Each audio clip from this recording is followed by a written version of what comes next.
trying to figure out what he wants to do. And he's thinking about moving to New York and getting a job in Wall Street. But he's hesitant because he's a nice guy. He doesn't want to go dark, And I'm like, yeah, man, you could go to the dark side. Like, these people are, look, not all of them, but a lot of them are just straight up materialists. Yeah. They're just chasing money. When you're in the money business and you're just chasing money, like, your reward is things. Your reward is objects and status and clothes and houses and shit. Yeah. And sometimes you talk to those guys and you say, so what do you do? I work in finance. Yeah, but what do you actually do?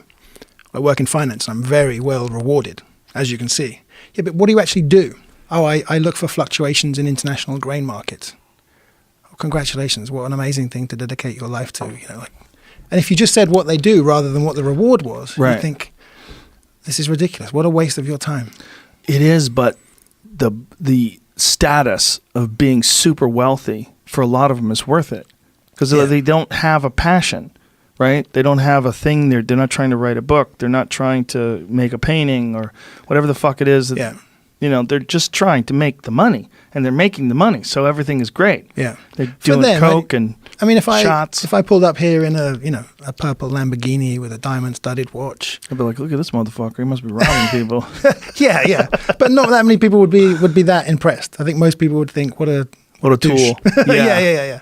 Yeah, it's certain circles, right? It's whatever circle that you're in. Yeah, it's certain circles, like in finance circles, it is about those things more than it's not, because those things represent success in your industry. Your friend should read a piece, it may have even been a book, by Michael Lewis, and he talks to a bunch of graduates who are about to get approached by the big banks and financial institutions. And he says, listen, you think you're going to do this for 2 or 3 years, earn a few $1 million, and then do something worthwhile with your life.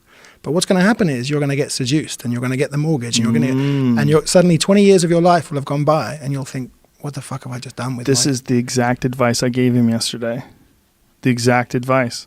I was like, man, you got to do something that actually makes you happy.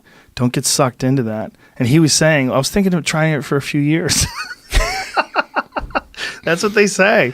Yeah, man. Once you get a mortgage, once you get a car. Yeah. Ooh, nice BMW. Yeah. How much does that run you a month? Yeah. Yeah.